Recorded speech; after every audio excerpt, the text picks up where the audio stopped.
there is pain and suffering and discomfort on either side of the road, either side. So you choose to be your authentic self. You choose to take the path that your heart is literally saying, go this way, right?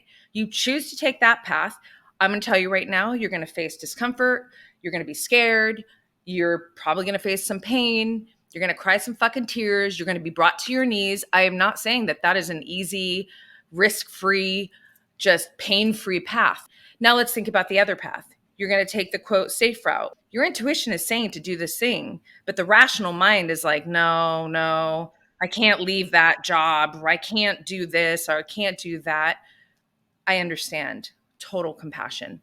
Individuals that choose to be disloyal to their authentic self, that it becomes like a pebble in the shoe. And the more and more and more you keep treading that path where you are being disloyal to your true nature, that pebble in the shoe gets bigger and bigger, and it becomes so debilitating that at a certain point, you're going to break. You're going to not be able to do it anymore. So what I'm saying here is pick your fucking pain. Hey, welcome to the Bodies Built Better podcast. I'm your host, Jackie Tan, and this show is all about human performance. And what better way to perform at your best than to harness the extraordinary power of self-belief, identifying your future self and what he or she or they look like, sound like, feel like, how they show up in really challenging situations. I have the most extraordinary woman today on the show. I chat with Roxanne Saffaie. I cannot tell you how much of an honor, of how grateful I am. She's just such an extraordinary human being. And I've started doing her work recently because I've found that I feel like there's something I need to break through here in order to get the best from myself, in order to keep showing up as my best, and in order to find the next thing in my life that is going to bring me the most incredible, extraordinary, outstanding happiness, work, life, career, balance, everything my heart desires. I truly believe it resides in all the work that Roxanne is sharing. And I have already felt the power of this work: self-love, self-acceptance, self-awareness, self-mastery. We go on the most epic journey today, chatting all about that. This is Roxanne's genius zone. It's what she's here on this earth to do, really help you uncover your true self, connect you with your heart, your highest self, and really master everything that you are and what you're here to do. So without further ado, let's dive straight into this beautiful, wonderful, extraordinary episode with the incredible Roxanne Saffaie. Roxy, thank you so much for chatting with me today. Welcome to the Bodies Built Better podcast. Thank you so much for having me. I'm really looking forward to this conversation with you. I'm like, my smile is so big. I'm so excited right now. If people are watching this, yes, see my. I feel like we should warn your audience. Exactly. Watch out. This may give you energy. If it was contagious, yeah, totally. Oh but gosh, I'm so excited to be talking with you because you have been such an impact in my life at the moment. This year's been so huge for me. And in April of this year, I retired from my 17-year-long career, and I'm, trying to find what's next for me. And, there was a period where things were just, things were shit because I'm like, what do I do now? Trying to find that and find myself. And I found your work. I've been following you for a long time, but I actively got into your work recently after I'd had a massive change in my life.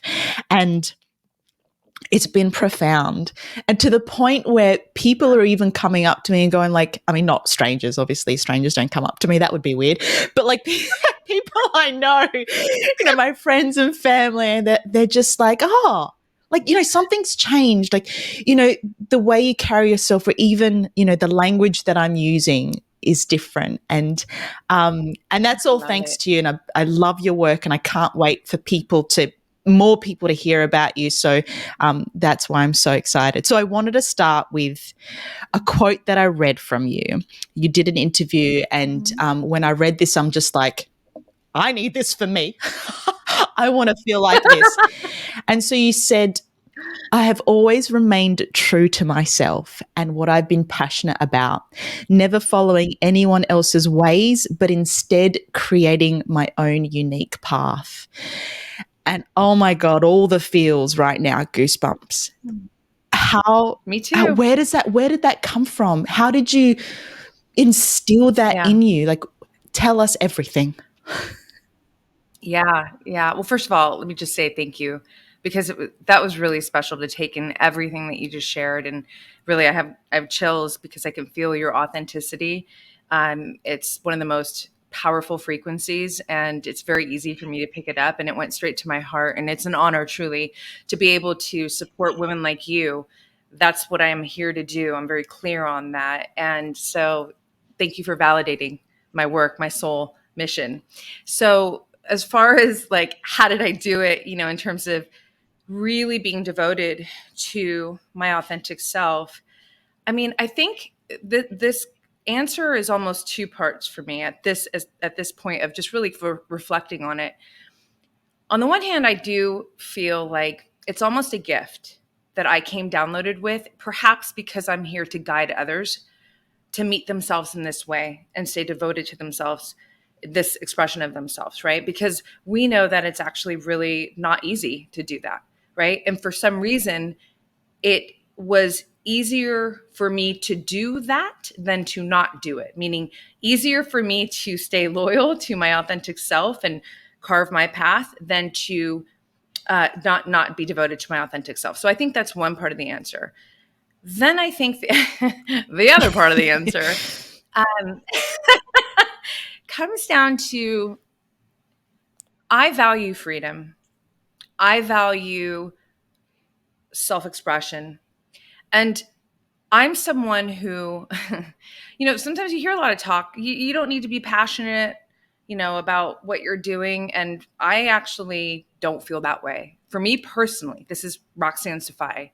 I actually have to feel very passionate about what I'm doing, because if I don't, I feel very misplaced. And it's not to say that everything needs to be sexy or fancy. If you look at my life on a day to day basis, it's really the same in so many ways. And so many people would say, you're boring. You go to bed at fucking 8 o'clock. You wake up at 4 o'clock. For me, that's a luxury that I've created for myself. But it really comes down to me to this need, this desire to be free, to be who I am in every moment of my life, whatever that means. I'm going to let you down. I'm going to disappoint you. I'm going to take about 100 punches for taking this path versus the quote unquote safe path, or path I should take. I always say there's no shoulds that live in the heart, right? And the heart is the voice of your intuition. From my perspective, your most authentic self.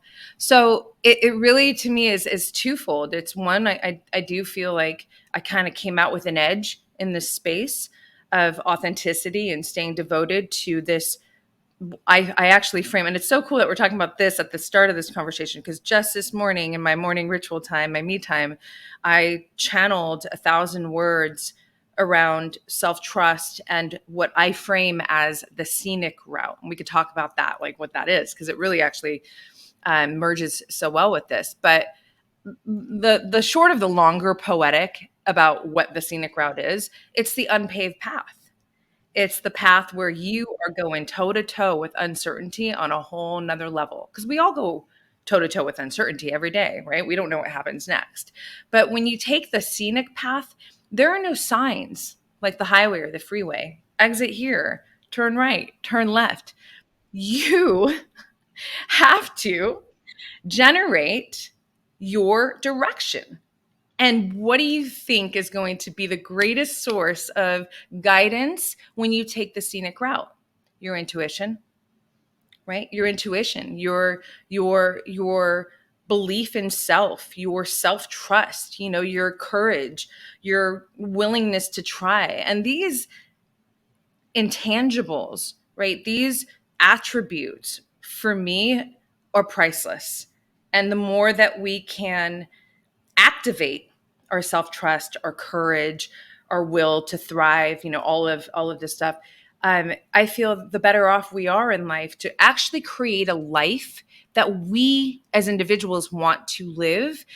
Also a life where we are thriving from within and out, meaning you're succeeding in this internal space of your being as much as you're succeeding on the external and the material. And we know that there's more focus on the external form of success, but I make it very clear in all of my work that I'm interested in what I frame as 360 degrees of winning, 360 degrees of beauty, 360 degrees of thriving. And that is this inner outer relationship with ourself and life, right? Not being one dimensional about your wins. It's a long answer. I love that answer. And I know there would be people listening, and I know some of the people who would be thinking this, like, how on earth do I know myself? And how do I get the Yeah. confidence to take that scenic path? Because it sounds really amazing, but it also sounds really fucking scary as well.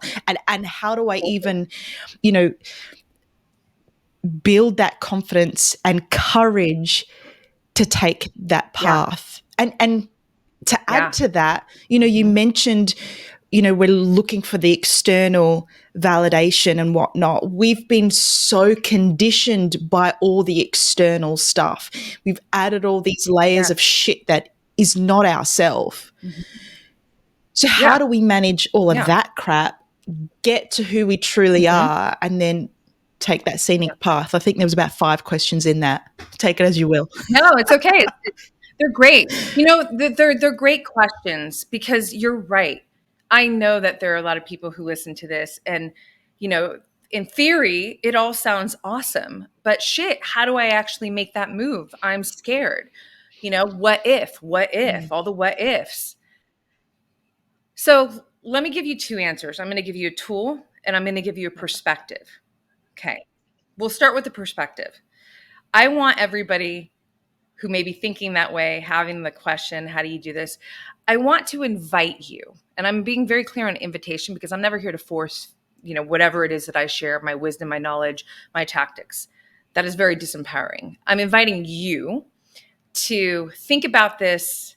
What I say is a truth that there is pain and suffering and discomfort on either side of the road, either side. So you choose to be your authentic self. You choose to take the path that your heart is literally saying, go this way, right? You choose to take that path. I'm going to tell you right now, you're going to face discomfort. You're going to be scared. You're probably going to face some pain. You're going to cry some fucking tears. You're going to be brought to your knees. I am not saying that that is an easy, risk-free, just pain-free path. No fucking way. I would never be the woman I am today if I did not face every bit of challenge on that path, the only path I've taken. Now let's think about the other path. You choose not to. You're going to take the quote safe route, or you're going to, let's just say, because it doesn't have to be a straight line. Maybe there's just big moments in your life where your intuition is saying to do this thing, but the rational mind is like, no, no, I can't leave that job, or I can't do this, or I can't do that. I understand. Total compassion. You may not feel it in the immediate, like an acute feeling, or you may get punched in the face right away from that. But I think more often than not, individuals that choose to be disloyal to their authentic self, I'm very particular about words because words are energy.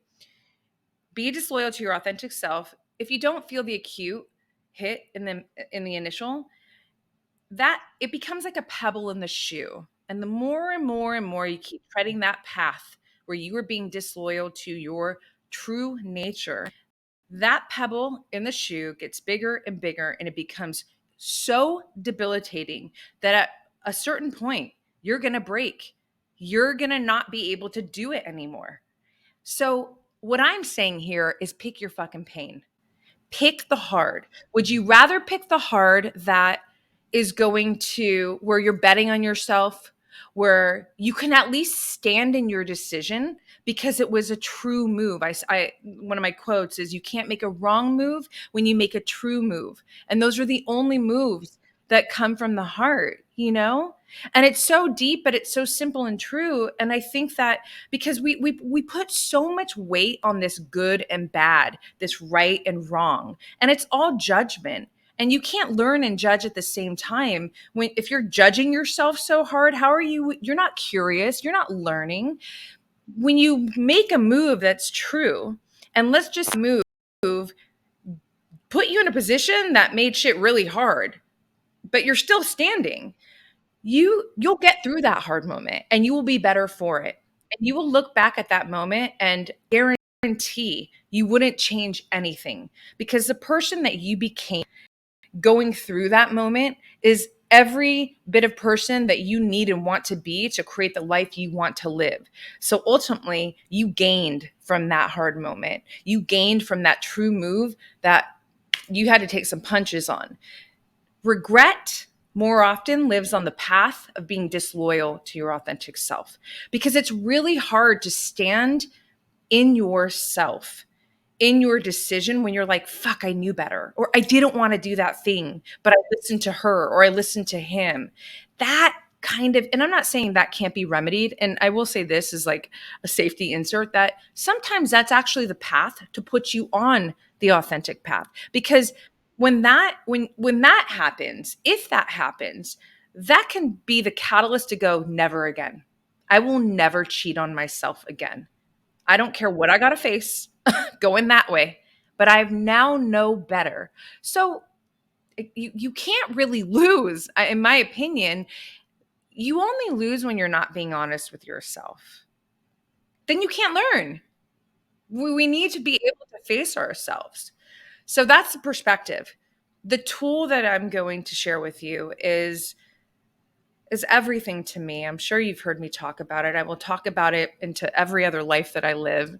And it's the power of journaling.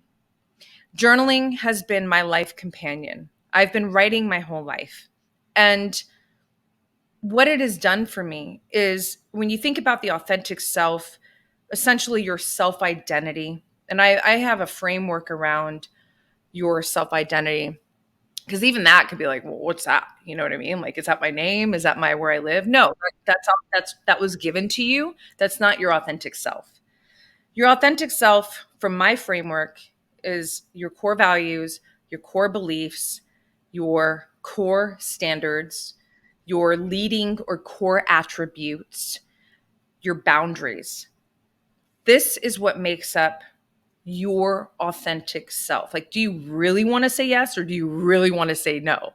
Does this really matter to you, or not so much, you know? And you know, the facets of the self-identity framework will evolve throughout your life. You know, certain things that you value in your 20s, you may not value as much in your 40s, right? So this is also the beautiful thing about the human experience, is that we are not fixed, right? We are, our psychology, like, we're flexible and we're here to evolve unless we get in our own way.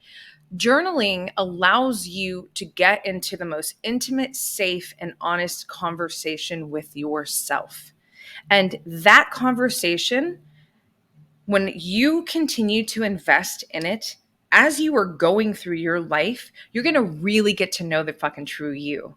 And that makes it so much easier to stand in your authenticity, because you're exchanging with your authentic self, you know, on a regular basis, right? And obviously there's so much more that you can gain from journaling, whether it's goal setting, you know, future pacing, vision questing, working through challenges, but all of that is ultimately, again, coming down to what's the relationship that you have with yourself, because that's honestly the most important relationship that you can have with anybody in your life, because your whole life starts and ends with the relationship that you have with yourself. So it's a fucking good idea to get into a really loving, trusted, and respectful relationship with your authentic self. I love that so much. And it brings me back to an interview that you did. I think it may have been with Lisa Bilyeu, Women of Impact. Yeah, my girl Lisa. And you said exactly that, to the words or to the effect of, the only constant in your life is you. And so basically, and that for me, I'm like, oh, yes, okay. All right, I'll do the work. Do you know what I mean? That's the best work you could do. It really is, And it brings me, the authentic self, higher self. I want to tell you a story because it still blows my mind to this day when I think about it. Not long ago, we were overseas and we were traveling, and I fucking love travel. Like, it's the thing that I want to do forever, but I hate flying. Like, it really makes me anxious and I'm really nervous. And anyway, there was one time, I forget where we were flying from, but it was going to be like a stormy day. And so I'm building all this shit up in my head of how bad it's going to be, to the point where I'm like trying to change the flight and take a train instead. Anyway, I'm listening to your podcast episode, and it was the getting to meet the architect of your future self.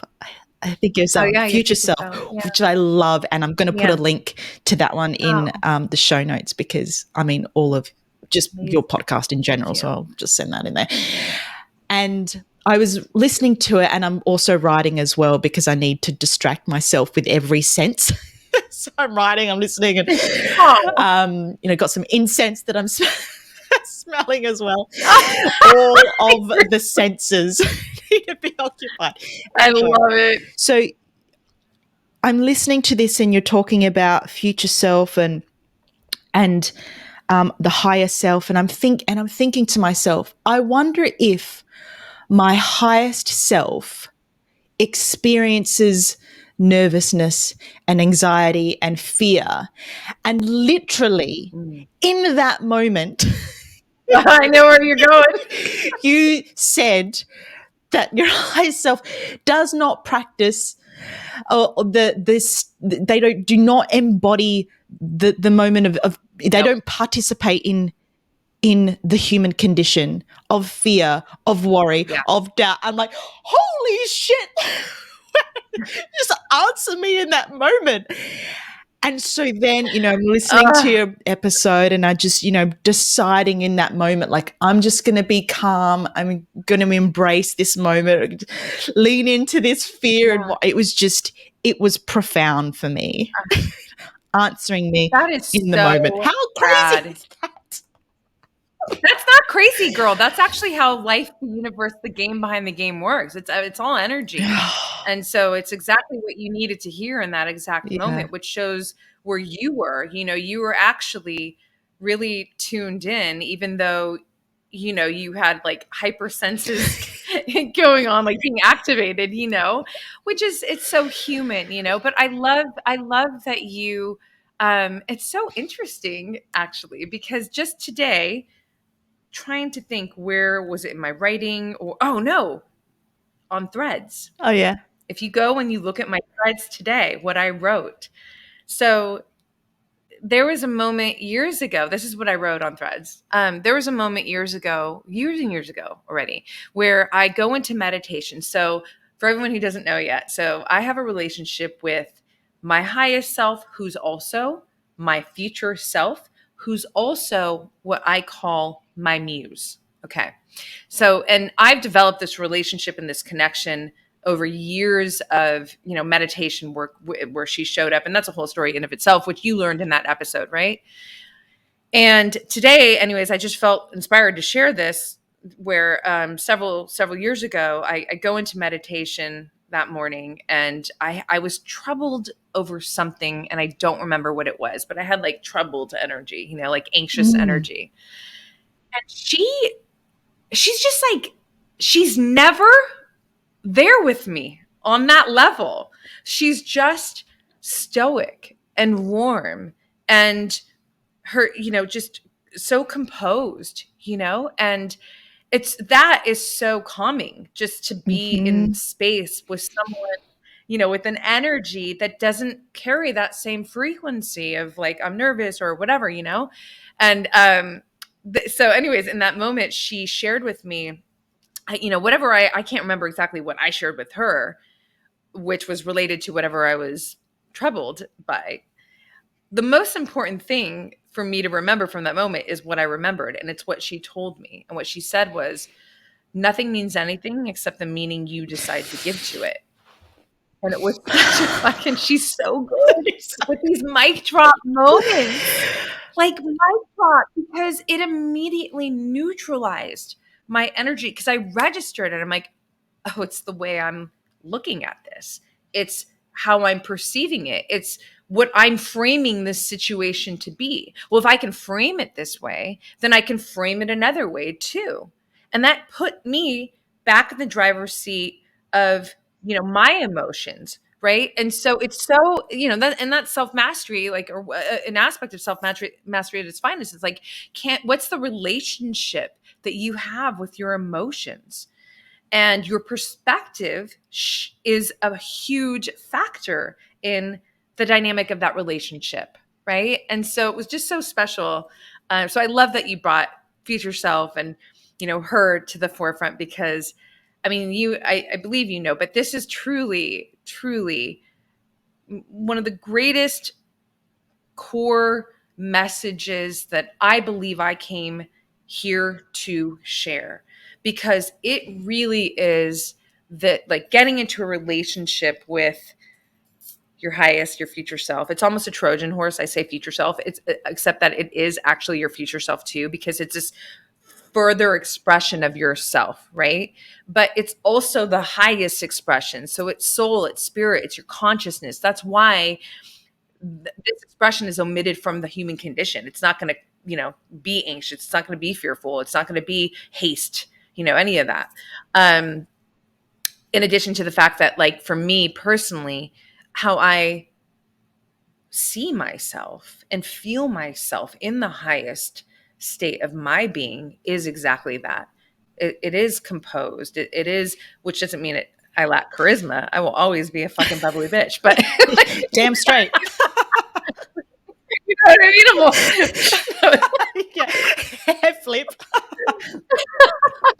But it's just more of like grace under fire, Yeah. So, yeah. So thank you for bringing that Yeah.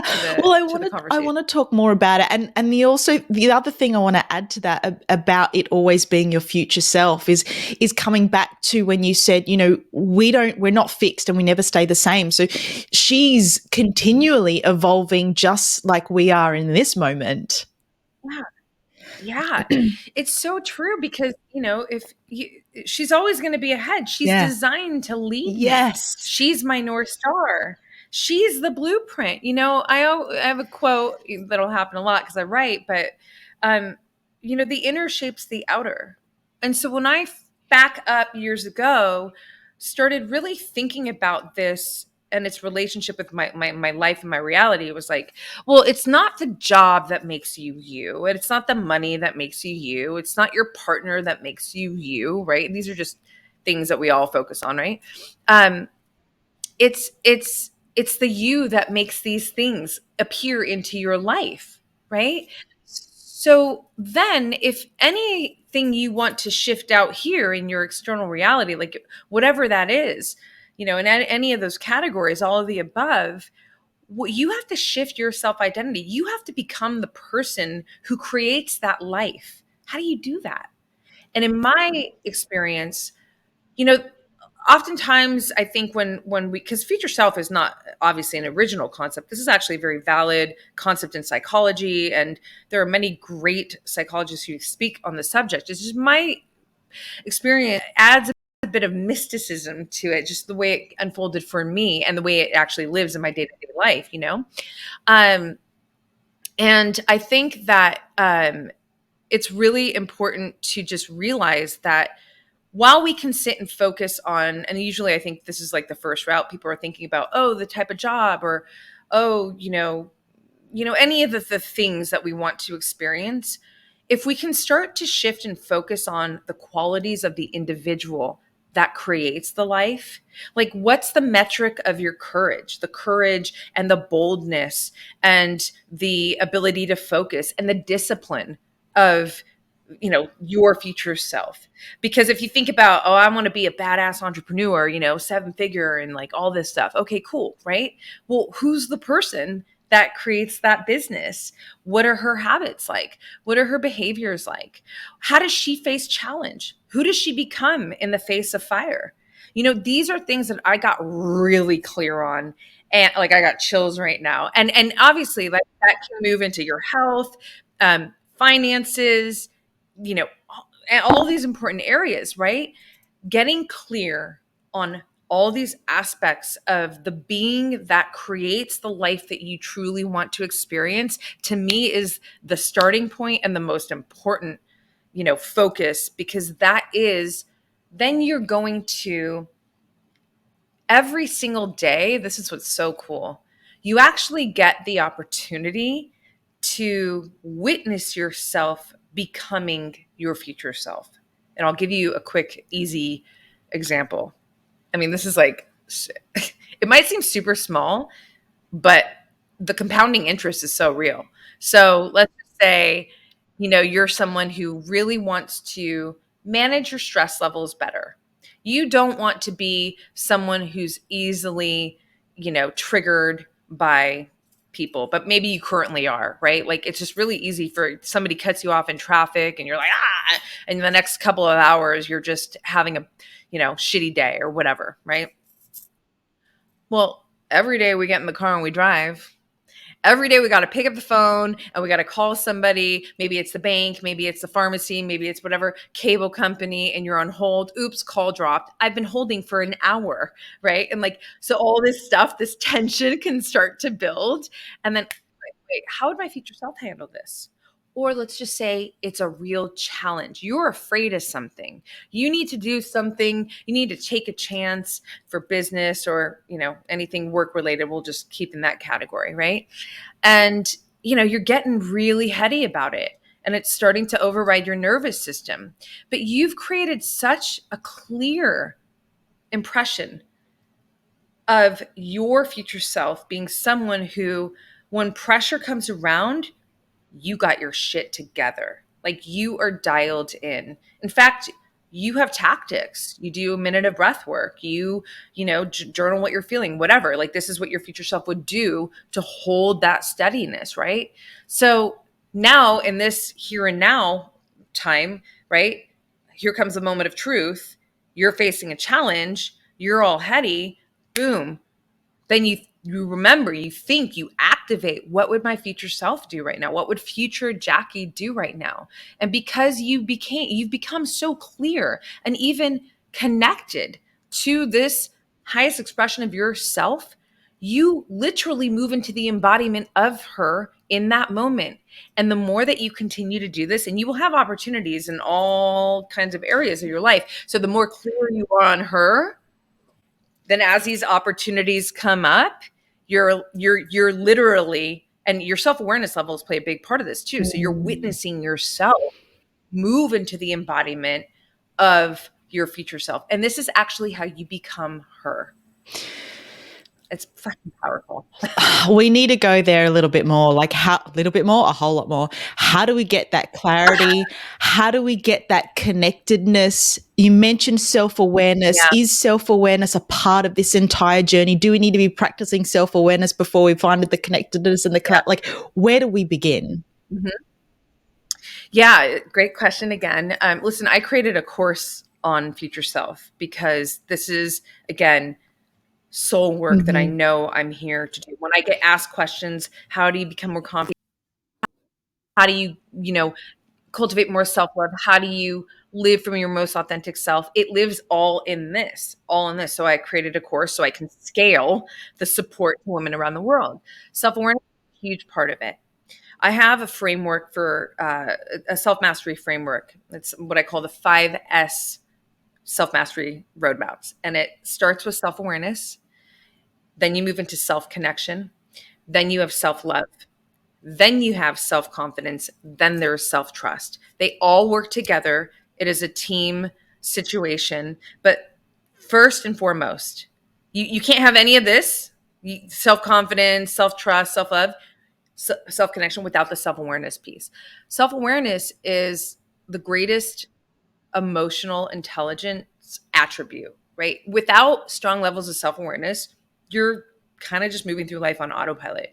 You're never really able to witness how you move through life. And therefore, you're probably not even aware of just like, your day-to-day, your behaviors, your actions. And then you're certainly not taking ownership of self. And if you have no ownership of self, you also give up the right, your natural born right to change, to evolve, like we were saying back then, like being flexible, you can change. So with future self and self-awareness,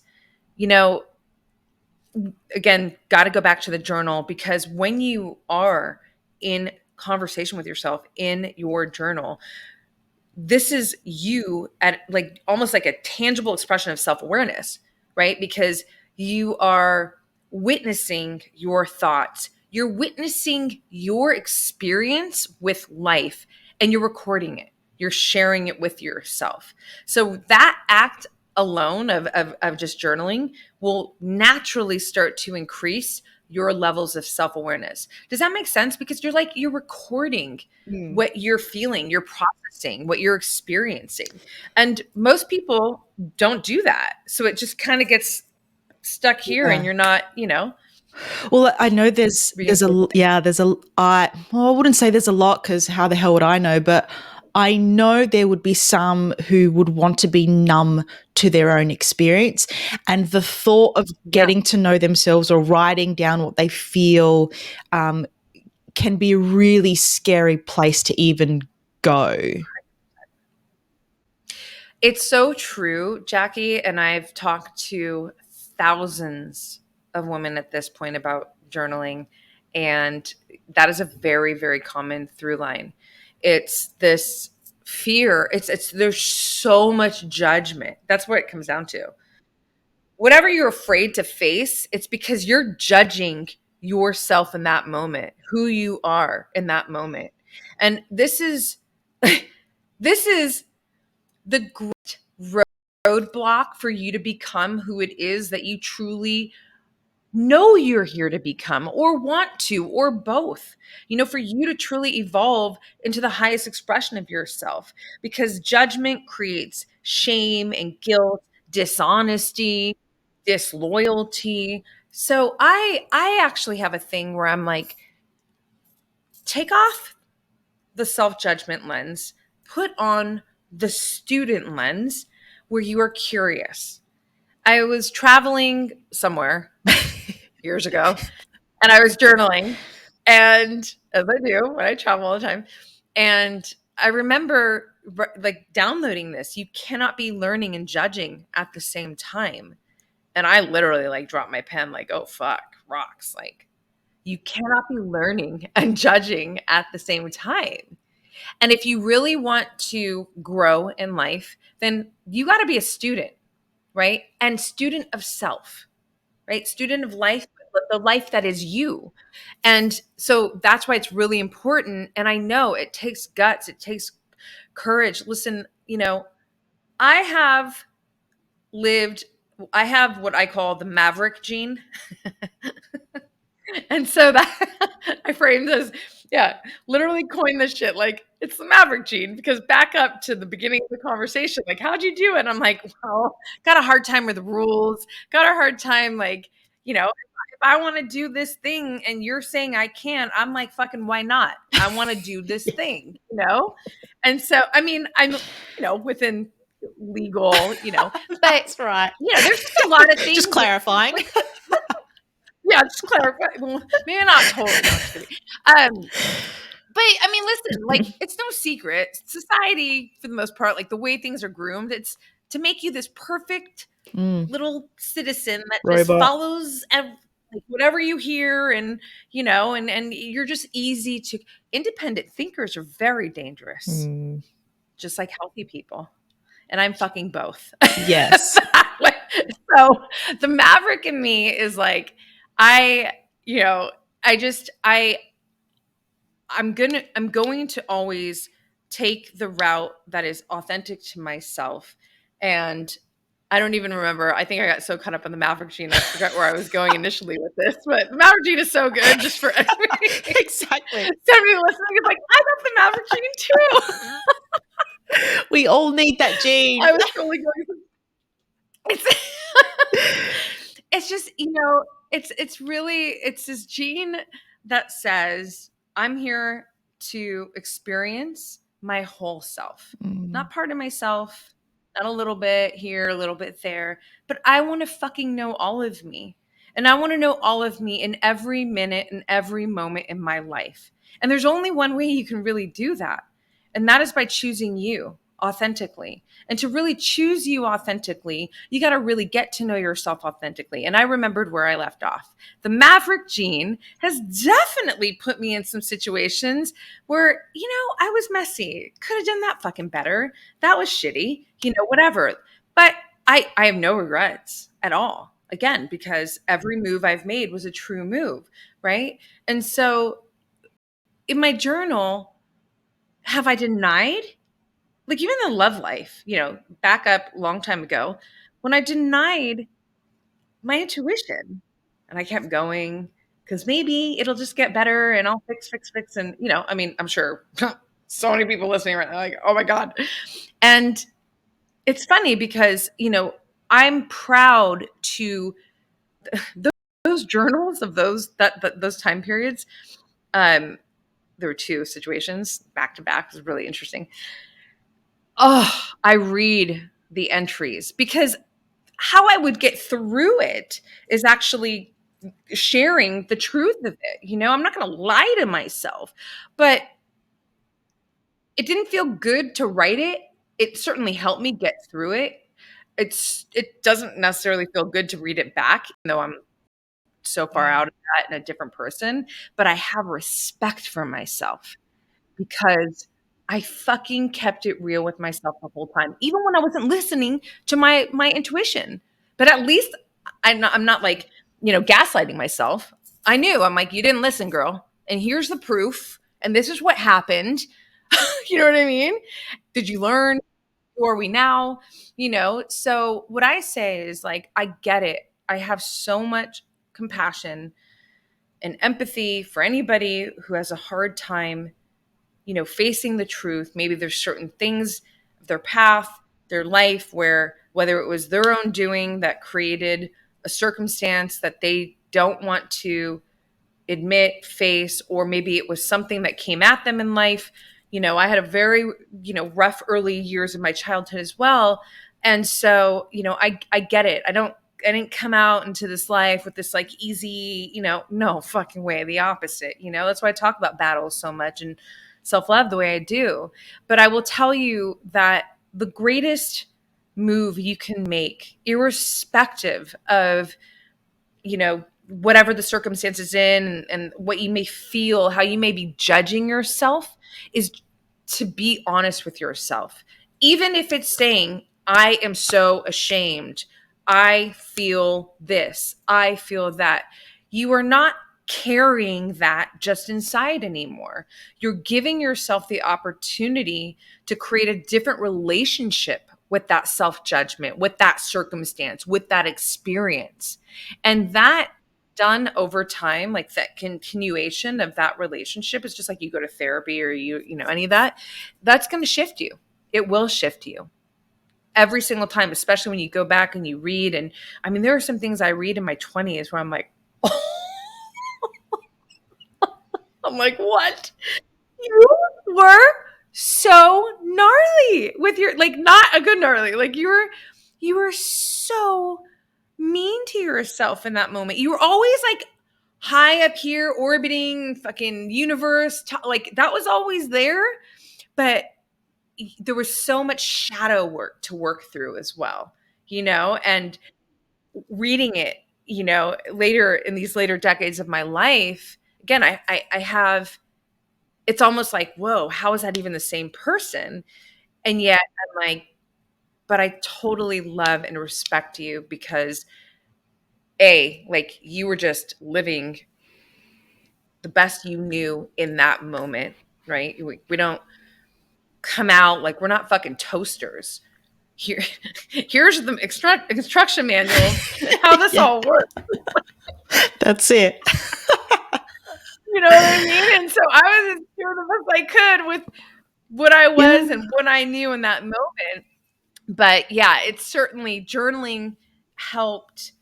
Again, it's the greatest tool. It's a pathway to your highest self. It's certainly what I absolutely say is the greatest support to me becoming the woman I am today, to have this mindset, to have this level of self mastery, to build everything that I've built thus far and everything that I'm continuing to build. So it really is the greatest investment that I think anybody could start doing now. And it's fucking low hanging fruit. You don't have to, like, you just get a notebook, like start. I mean, I made a journal. I have digital journals. I have hard journals. Like, but it doesn't have to be fancy. It just Mm. needs to be honest and consistent. You said you had a lot of deep shadow work to work through. Number one, what is deep shadow work for people who may be hearing this term for the first time? And then secondly, could you say yes, it was the journaling that helped you get through that over time?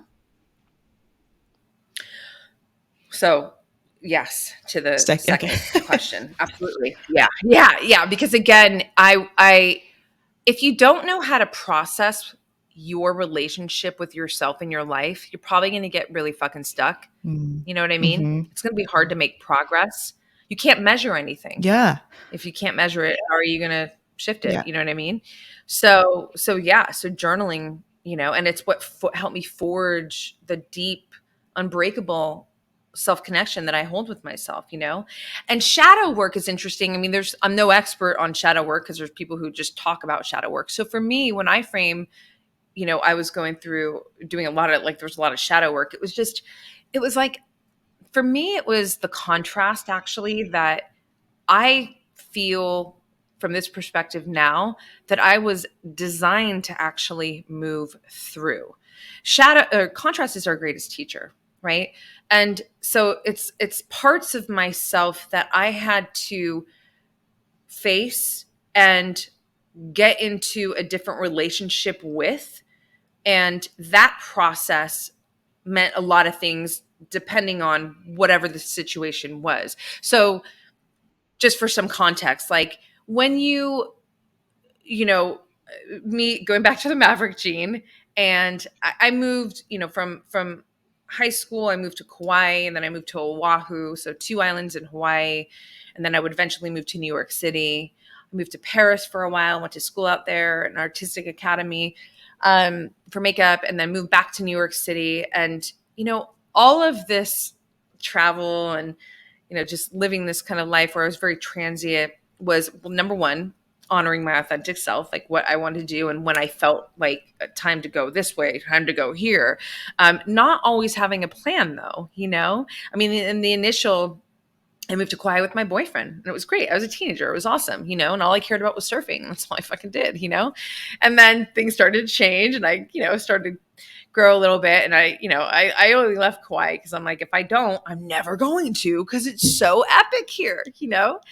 So then I moved to Oahu. And when I was trying to, now I'm in this phase of, okay, I really need to connect with, like, in the workspace, like, what is it? Like, what am I going to do? What do I really want to invest myself in? And I've always been very goal oriented.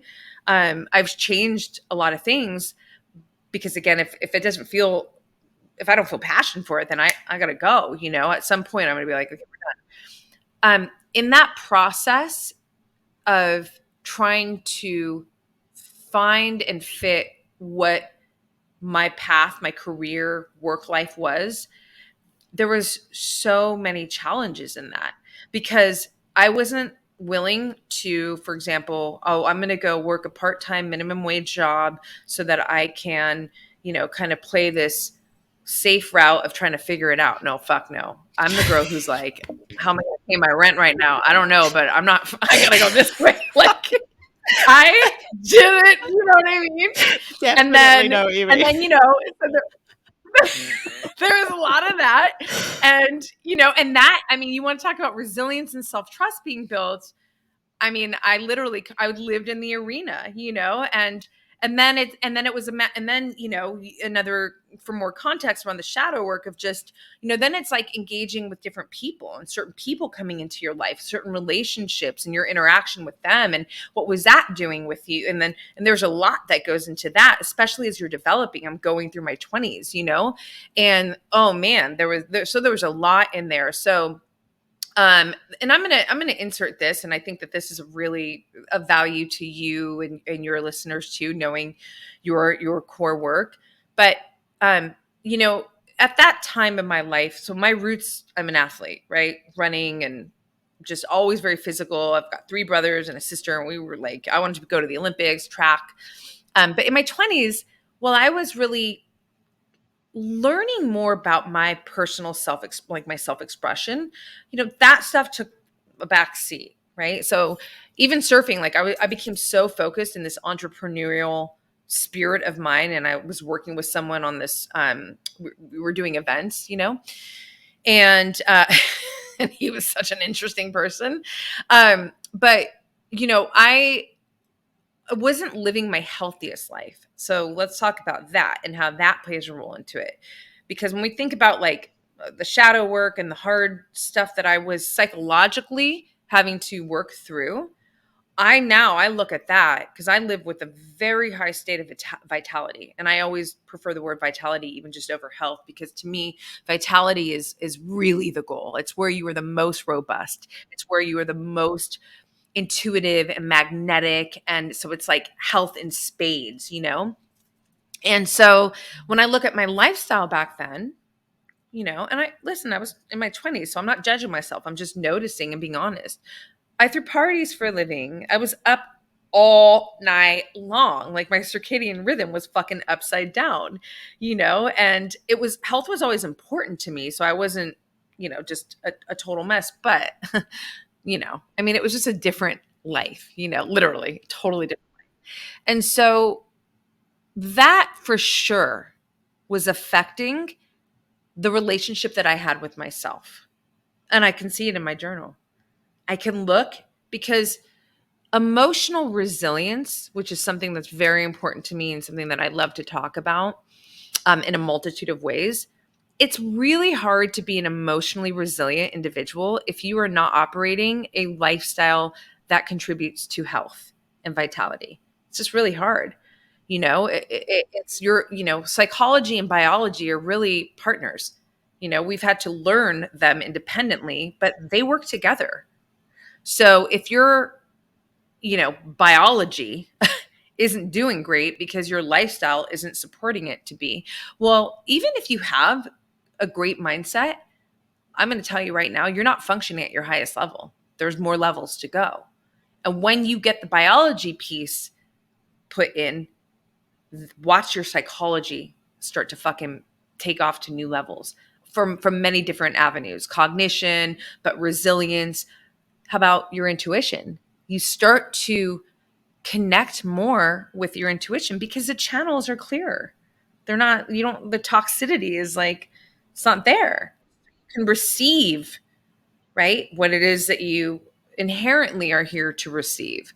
So that was a long answer to the whole shadow work thing. But ultimately, I think the shadow work for me, from my perspective, is really just, it's the uncovering of aspects of my being that were very important from a contrast perspective, that were very important for me to get into a state of wholeness with myself. Yeah. So you had to live through something to get to the true you in that moment. Exactly. To uncover the Yeah. truth. Yeah. Amazing. Yeah. So everything has a purpose. Like there's no Yes. waste. Yeah, no waste. I love that. You need to be writing a book about Roxy's downloads, by the way. Like, Oh, I'm writing my first book. I love Roxy stuff. Yeah, I'm writing my first book. I love that you said that. Shit, is that what I call it? No. I mean, there's so many books coming, but there's literally one right now that is in motion. So I love sharing that. amazing. I don't know the title. Roxy downloads. I want to get back to what you said because I love it and I think we need more clarity around it because, you know, in terms of the body, the vitality in the body or the vitality in, you know, our mental state and our mindset and the way we perceive things, I think we can get really caught up in one or the other and really work one so well and forget about the other. And it's when we're really able to connect the two that we flourish. So That we thrive. yeah, exactly. So tell us about that mind body connection. Yeah, because there's a quote. It's always going to be a Roxy quote for me. You said to not have a connection with your body, you're not able to express your full potential. And I'm all for preaching our full potential because we leave so much on the table. So tell us more. Yeah, well, you know, I know this firsthand because I've experienced what it's like to be in my physical body that is not in optimal condition. When I was a teenager, 16 years old in Taekwondo, I did this awesome kick that would land me into 3 back-to-back knee surgeries that over the span of 2 years. And at the time, you know, even though as a child, you know, my earliest years, I was a runner and I actually kicked ass in track. And, you know, my body composition, if you look at my brothers, we're mesomorphs. We've always had abs. Like it's just, you know, we're just built. Like I've always had shoulders, you know? But I didn't necessarily have tools. I didn't know, you know, and by the way, I'm 45. So this was, you know, you didn't have like 10 almond milks at the market. You ate, you know, like whatever you ate. Taco Bell. I ate Taco Bell, you know? Straight up. I mean, I don't know. Is there Taco Bell over there? Not in And Adelaide. I don't know if there's. Yeah, just fast food, you know? Yeah. And so what would happen is I would gain weight. You know, I had to get mobility back on my knee. It was a mess. You know, I was, you know, Vicodin, which was disgusting. And it was so hard because I was so active, so physical, surfing, skateboarding. I mean, that's how I got around. And now I was just stuck in bed with no mobility in my knee. And then, you know, it would eventually get mobility back, but I wasn't performing. I wasn't, you know, athletic. I wasn't like playing a sport or anything like that. So I put on weight, you know, and maybe it was like, you know, I'm 5'4", and I think I had put on, I don't know, at least 25 pounds over my optimal weight, you know? And so gain it all over, which is cool if you're going to gain it, you know, but it wasn't me. I was like, who is this, you know? And, and that's outside of even just like feeling, you know, but so that ends up being the catalyst that would help me discover one of the greatest passions of my life, which is vitality. And how do you achieve vitality? And so, you know, it would be a long journey. But just to fast forward the story, you know, I would eventually start doing the right things after doing endless attempts of all the wrong things, you know, the fucking magic pill stuff. No, we're going to get scientific about it. We're going to learn. And, you know, my brothers would always tell me, do this, like lift heavy weights, eat more protein. I was like, no. So, but I finally listened to my brothers and I got super deep into biology. And then it went to neuroscience and, you know, started lifting heavy, cracked the code, body comp shifts, and boom, we're on a whole nother level now. When I say a whole nother level, I mean, not just physically, yes, aesthetically, but emotional resilience again, the ability, again, it's this relationship that I now have with myself. I mean, and if you think about it too, it's like, how do you even get into that state of vitality? Well, you have to have certain behaviors, habits, and above all, standards. You don't have standards actually are what help me to continue to carry through and figure it out, because I always knew in this long, decade of trying to figure out that like I wasn't hitting the mark, and I was not going to fucking settle. Like no way. I wasn't going to settle. So anyways, so I figure it out, and now I'm operating at a much higher level of myself, also spiritually too. So it's like certain aspects of my personal, like my spirituality, that I've always felt, again, journaling shows the proof, but maybe couldn't fully access and embody the same way I'm now able to access and embody on a whole nother level, because everything is working within me. This the psychology, the biology, my physiology. Like this is we are in a body because we're here to live this human physical experience. We are not here to just be consciousness. Consciousness is a huge piece to this, but it's not everything, right? And we're not here to just also live up in the mind and the psychology. No, we're here to push, we're here to pull, we're here to have orgasms, we're here to fucking, taste food and, and cry and feel hurt too, right?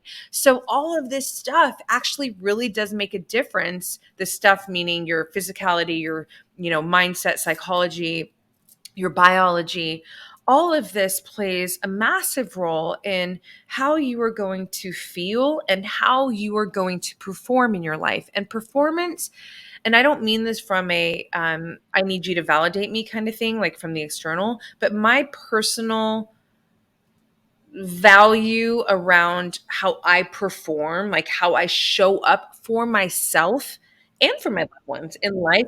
Yeah, like that fucking matters to me.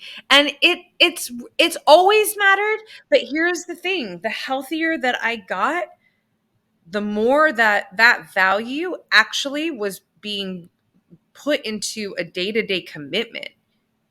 People have a lot of idealistic values, but they don't necessarily translate to actual values in life, because the way to measure your true values is to see what you're committed to day by day. Somebody can say, I value being healthy, but then if you're going to bed every night after midnight because you're staying up watching, I'm not judging, I'm just painting a picture, and you're eating some shit food that's not making you feel good, Yeah. you don't really value health. You value the idea of health. It's It's just literally important to like be honest with you're in yourself. my head answering all of the questions that I have in front of me.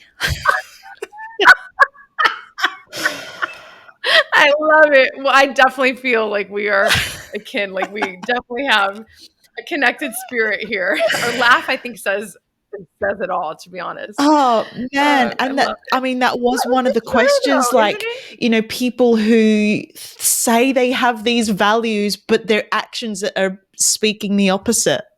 Like, Yeah. Well, in my course, I actually because core values is a part of the self identity piece. I talk about that, and mm, I invite you. So if you are someone who, let's just say, like you just got really shy in that moment because you're like, oh shit, I just got called out, right? Let's just say that's you. That's okay. That's okay. In my course, I invite you to really think about, and there's like workbooks and things to help you do this, right? Um, to really think about what your true values are. Because the goal is, if even if it's right now an idealistic value, and you do this honest work of like, shit, it's actually not showing up in my commitments, but the more that I really feel into this, no, it really is valuable to me. So then what's that going to do? Now you're going to have the opportunity to go, well, what is it? Like, what's getting in the way?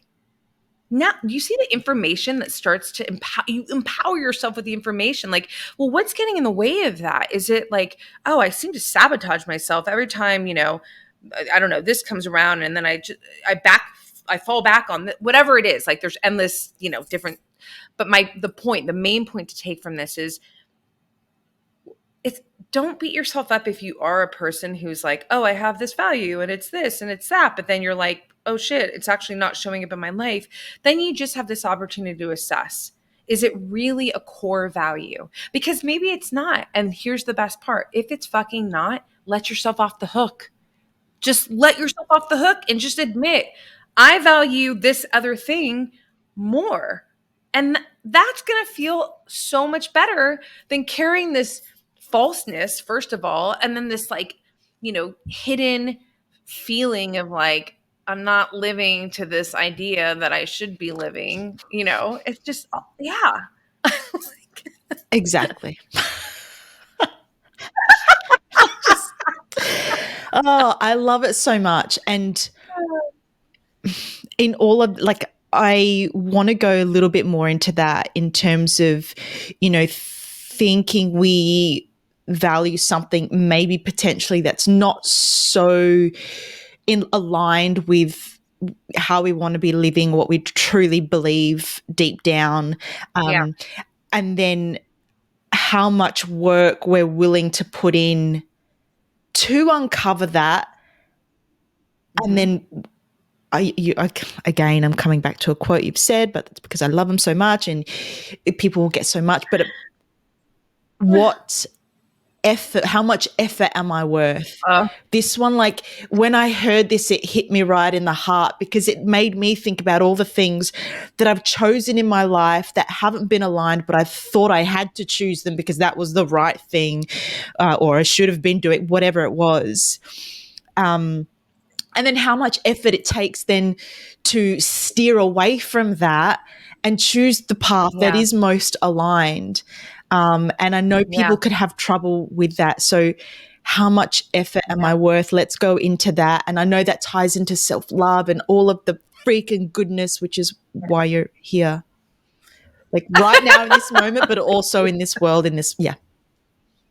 Oh, thank you. Yeah, that quote went viral. It's so good that, I love that it hit so many hearts Mm-hmm. the way that it did because it's so simple. It's again, I love these simple truths, especially as a writer. It's like, oh God, that feels so good. But for me, that's a very lived experience that I share, through my writing, where it's like when I'm in the heat of a moment, whatever the moment is, it could be work, it could be like health, it could be like anything. It's like, and I know I got to push through. I know I got to keep going. That question really helps me. How much effort are you worth? Because we know that worthiness is one of the greatest factors in how an individual's reality is played out. Like if you don't feel worthy to be healthy, to live with vitality, you're not going to be. You're not going to do the things that are going to perpetuate to keep you in that healthy state, in that state of vitality. If you don't feel worthy to have a partner that loves you, that honors you, that respects you, well, you're not going to call in that partner. If you don't feel worthy to be wealthy, to live an opulent life, you're not going to create an opulent and wealthy life. So worthiness is a huge, huge conversation, first of all, but it really is a huge catalyst to get you to create whatever it is that you truly desire for your life. So even in going more granular, if it's a moment where you are challenged and you got to push through. You got to push through because you want to get through, because you're not here to be defeated. You're not here, to just, fall apart. You're here to get through any and all hard moments of your life, and that piece of, this is another quote, but they're like sisters, but I often say, like, you have to feel worthy of the battle and the victory, because I think there's a larger tendency to be so focused on the victory. Like, I'm worthy of this thing that I want, but do you feel worthy of going through that battle to get there? Whatever that battle is, it could just be a psychological battle. It doesn't have to be, it could be a hard conversation. It could be facing yourself with your journal and not judging yourself. That's a battle, as we clearly discussed. Do you feel worthy of that battle? Can you honor yourself by saying, fuck, I'm going to go through this right now? I mean, this is where I swear, Jackie, I'm like, were you like some like samurai warrior in another life? Because That is so intuitive and inherent to me, like, to honor the battle. Yeah. It's like it helps me hold so much respect for myself I think because I'm people are like, the "Yeah, I opposite though. am."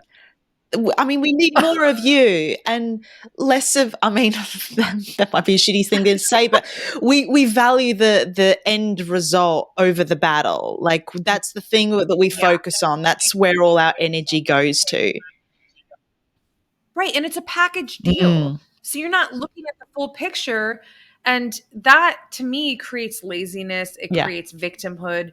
It doesn't give you anything of real value and substance because you can look at that, "Oh, I don't have that thing that I want," or "I just can't seem to get that thing that I want." Well, are you willing to go through whatever the thing is, shift your self-identity to become the individual that can achieve that, can actualize that, and I think it's more empowering to actually have that perspective to say, you know what, however fucking hard this is, I'm worthy of it.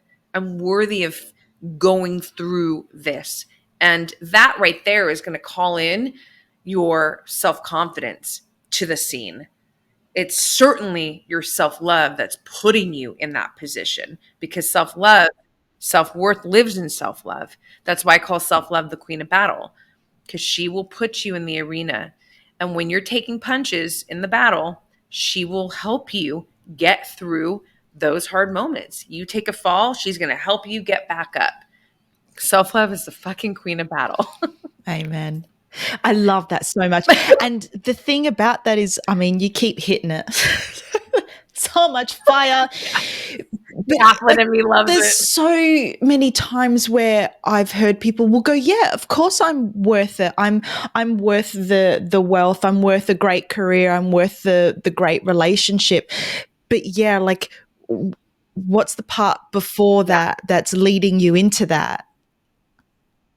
Well, and here, I'm so glad you said that because I'd like to think that we're all inherently worthy to have whatever it is that we envision in our Mm, hearts is for us to experience.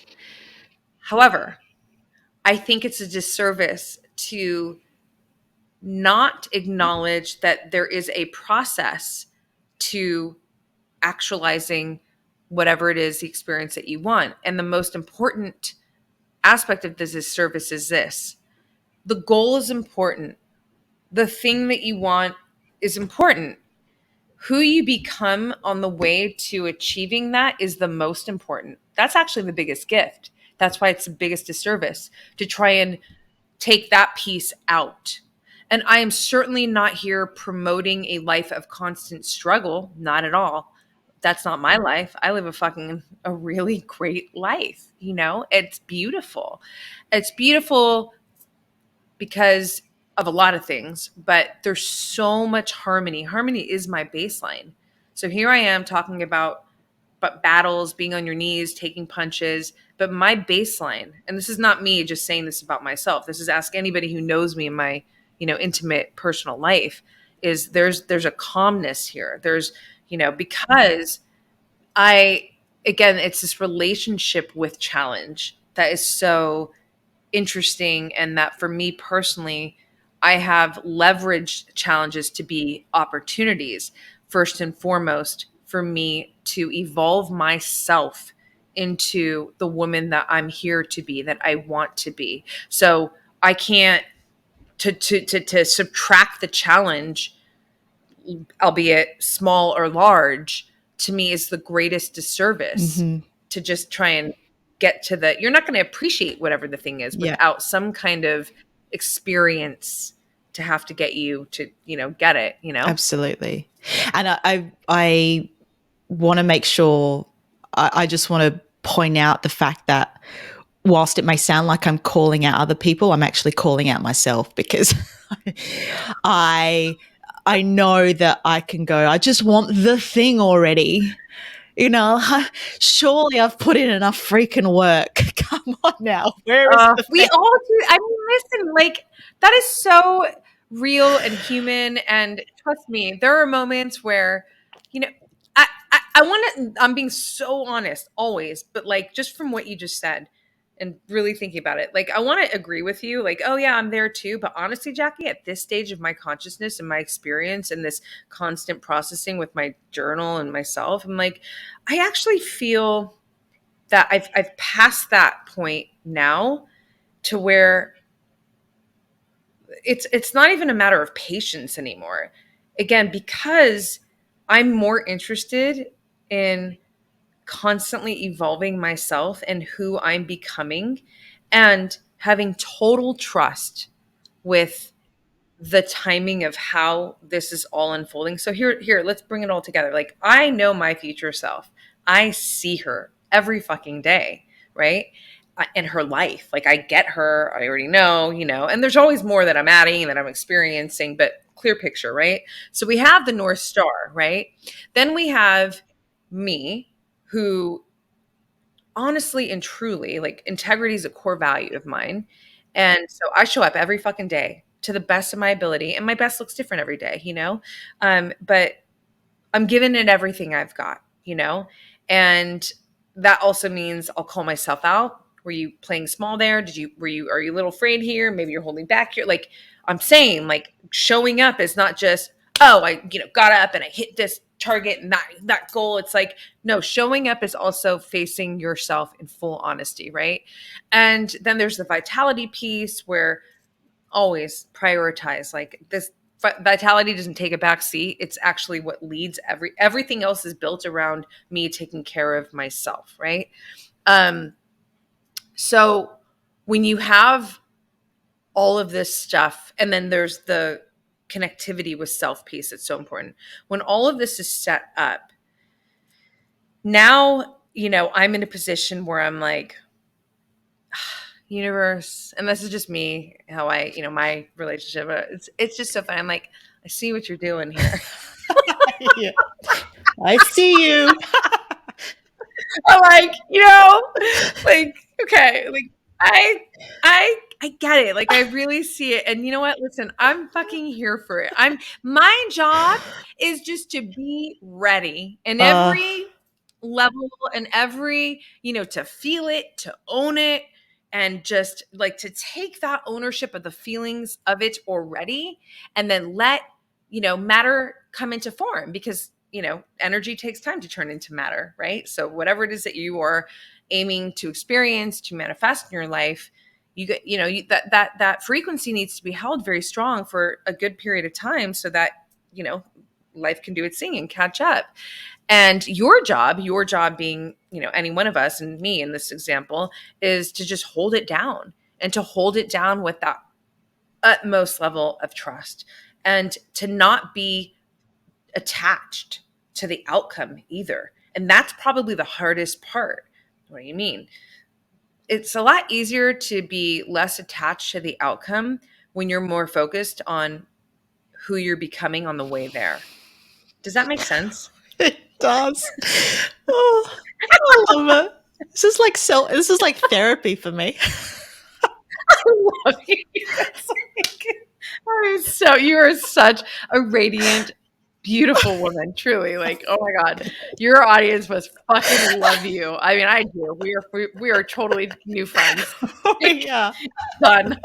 I'm coming to Vegas. Yes, come to Vegas, please.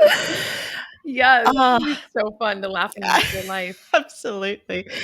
Okay. I mean, I'm so aware of the time, and I could ask you a bazillion more questions, and I do. And the funny We'll thing do it is, again. like, every time you say something, like, I get something from that, and I want to go more into that, and I've still got all my questions here, and I'm like, oh, where do I Oh, go? well, this has been so much fun, and I'm always up to come back and converse with you. Truly, I mean that with all my heart. Well, Because then you know it's going to this happen. was so fun. Yeah, oh, we should I'm hitting you up totally. again. It's done. Please do. Yes, it is done, girl. I love it. Okay. Let's I would love for you to just tell us what self-love really means, what it means to, what it feels like, what it sounds like, what it looks like. Make self-love so tangible that this person listening right now can grab hold of it.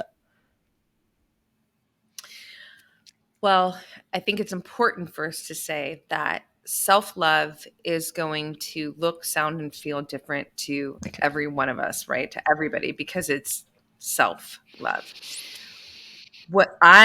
My experience in my relationship with self-love is a lot of things, but it is literally the most important attribute in my life experience, because it is what has helped me, again, we have to back up to self-awareness to give birth to the opportunity for self-love, right? But just to focus on self-love here, it is truly what has helped me to become the woman that I am today, to have created all the experiences in my life that are so fucking radical, and I know is what is at the forefront of the most support to help me move forward and create all the the big the big North Star goals that I have for myself.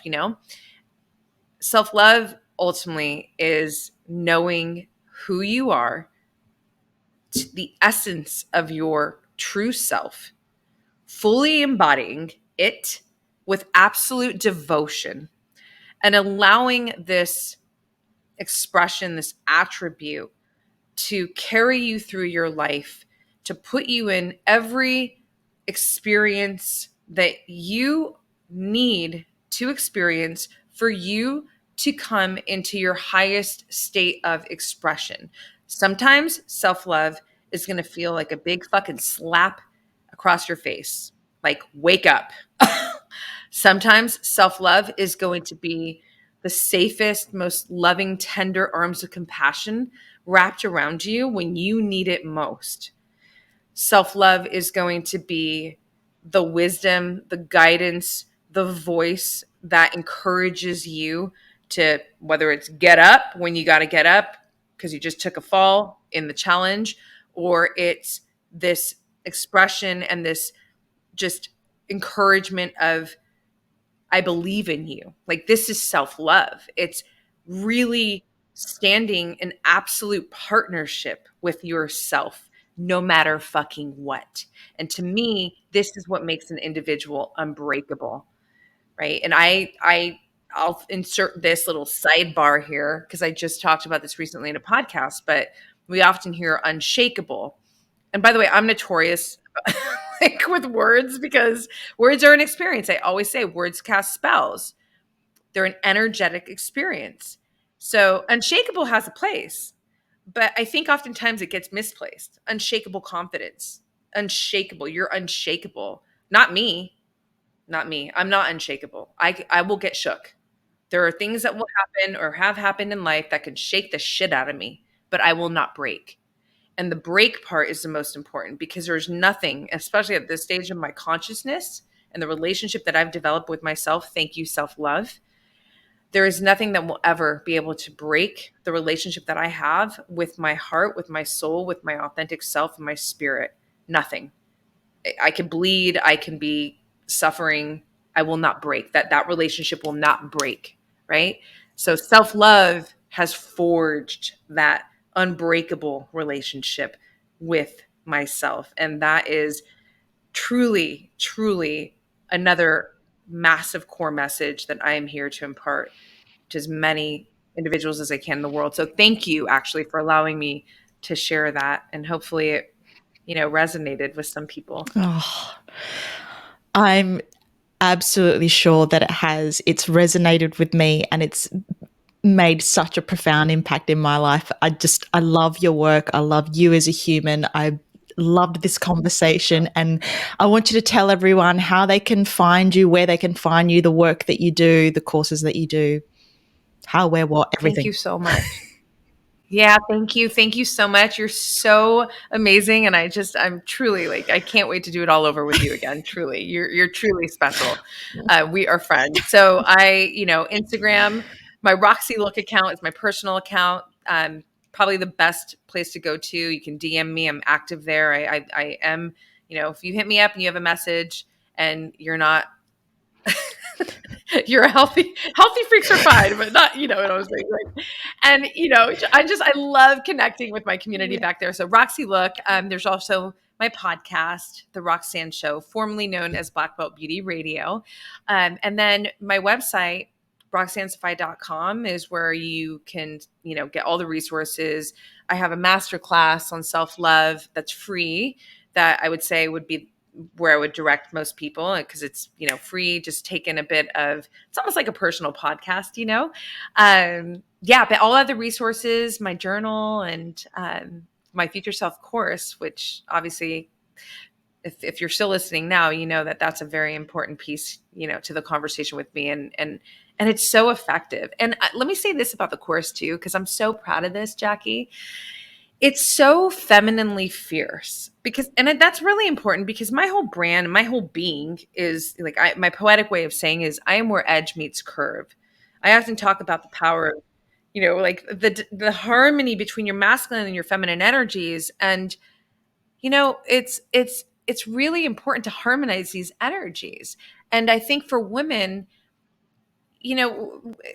I'm not going to be everyone's perfect peach, right? Like, not everyone's going to be attracted to my frequency and my methodologies and my, I say fuck a lot. Maybe people don't like that, whatever.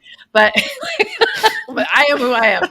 But, I will tell you, like, I think about high performance, and I think about, the conversation around shifting your identity and really doing this self mastery work, and, psychology based work. And,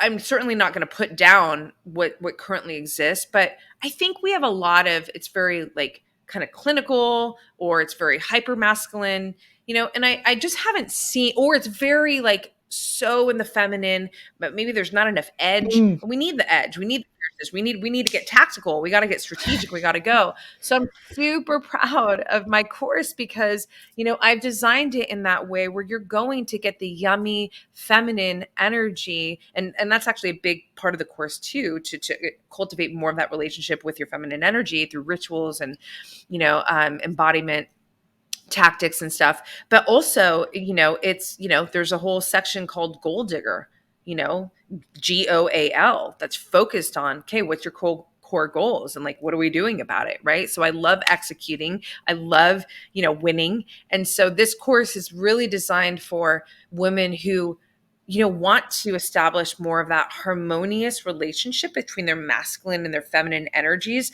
and have that show up in how they move through their life as they build this relationship with their future self and their highest self, and create the life that she's living. So it's badass. It sounds incredible, and I want to do it.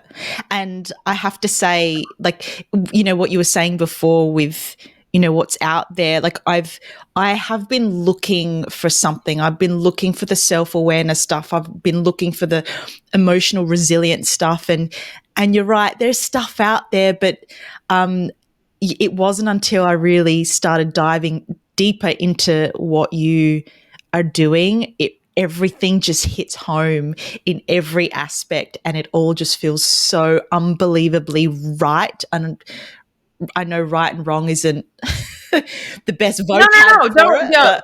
No, yeah, I know. No, there's a place for it. Yeah, Trust me, I know. it's this place. The word police over here.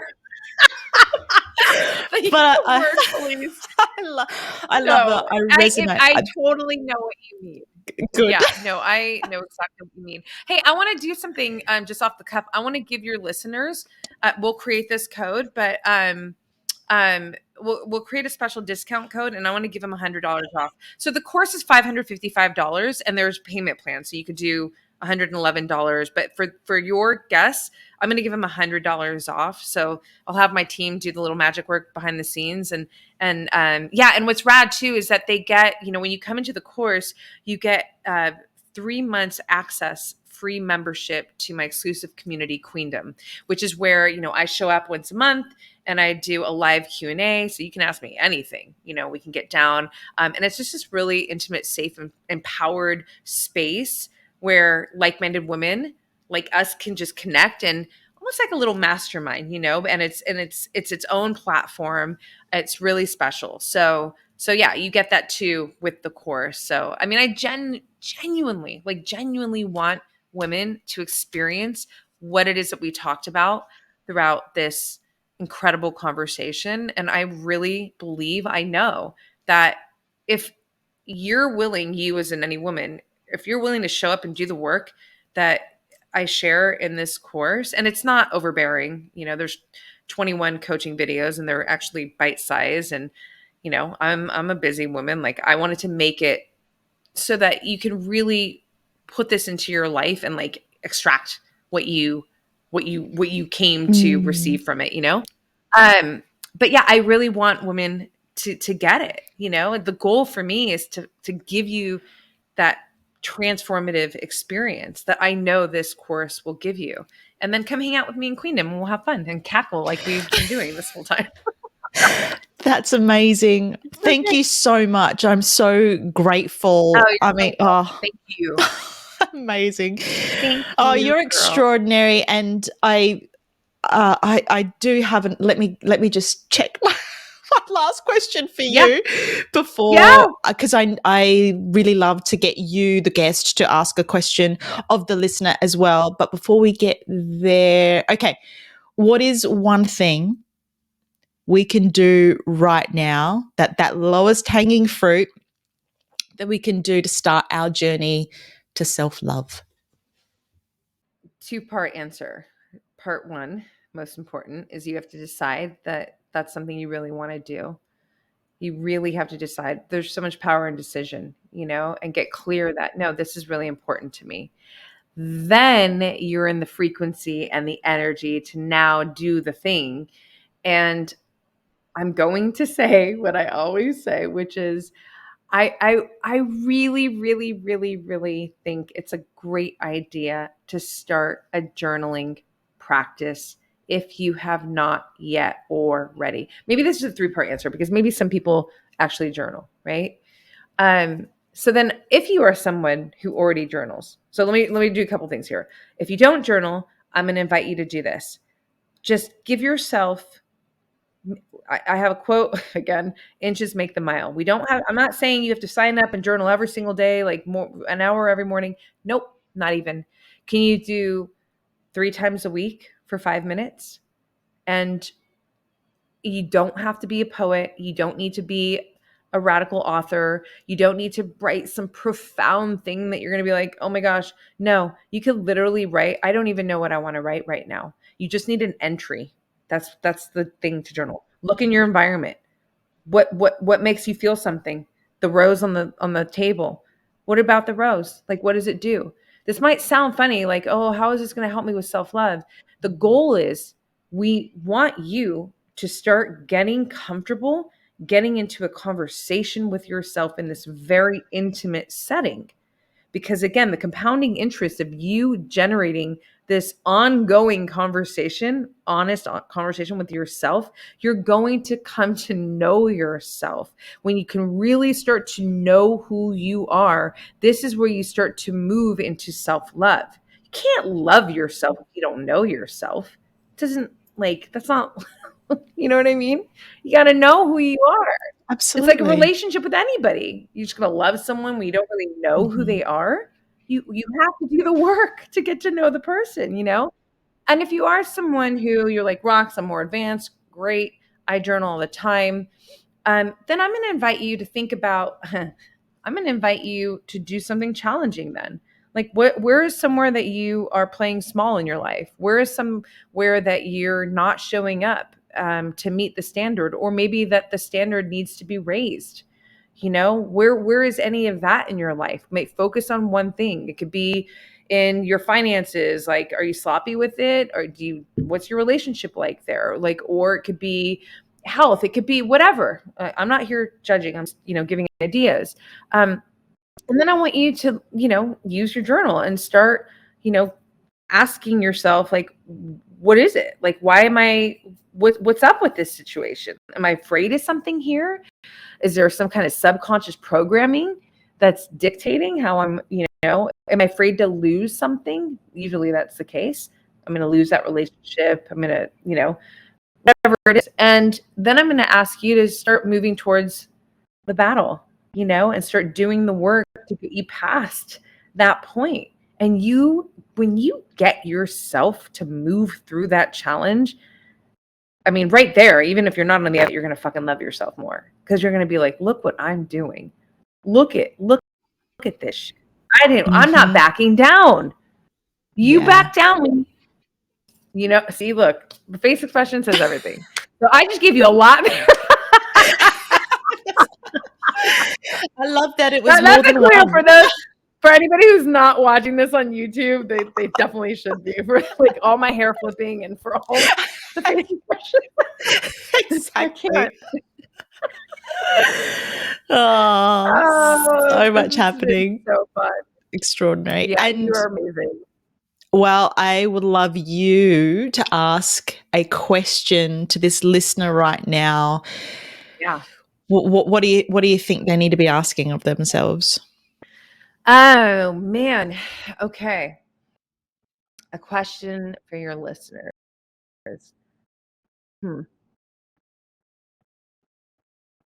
Yeah.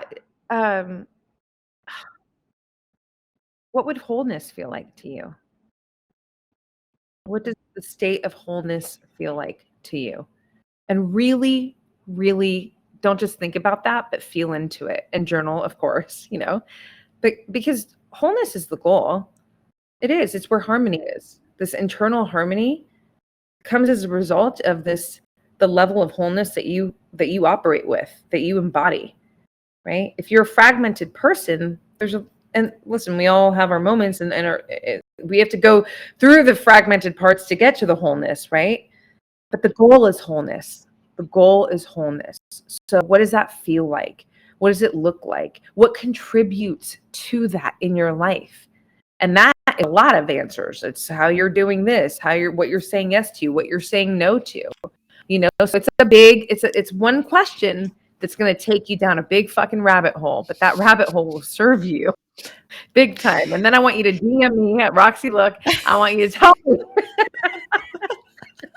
about your rabbit hole experience. Yeah, exactly. Which would probably take them on several different other rabbit holes. Totally. It's inevitable with me too. I'm like, oh, that's like a podcast on like Roxy rabbit holes, because I'll just end up there. That's it. Name of the book. Definitely. So many poetry book. Roxy rabbit holes. Oh shit. That's so, you heard it here first. Jackie gives commission. Royalties. Yes, I mean royalties. Thank you. I love it. Oh my god! I think people are going to get sick of how amazing it's me saying how amazing I think you are. So I think just so much gratitude. Thank you so much for chatting with me. I've loved every minute of this. My pleasure. I can't wait for the next. Thank you, girl. How good was Roxy? I love her to bits. Now, I don't know if you could tell, but firstly, that's the first time we've ever met and ever had a conversation. And it feels like I've been friends with her since forever. So it was the most beautiful conversation. And I so hope that you got as much from that conversation as I did. It was just, it moved me, and I am so grateful for the incredible conversation, knowledge, wisdom that she spoke and shared today. And of course, the kindness that she is sharing with us, giving you an exclusive $100 off her course, Future Self. Now, this is something that I'm going to dive deep into as soon as I can. Like I said, it's something that I truly, deeply believe is going to unlock the next level of my life. And I truly believe that. So please take advantage of that. Head to the show notes. We've got the discount codes there for you to use, and get the best from yourself. Start unlocking the potential that is within you, because it's there and it's waiting. I hope you enjoyed this episode. It really means a lot to me if you could share this with your friends, with your family. Leave a 5-star rating and a review, because that really helps this podcast keep going strong and get to awesome people just like yourself. Thank you again for tuning in. I appreciate you. Stay awesome. We'll catch you next time.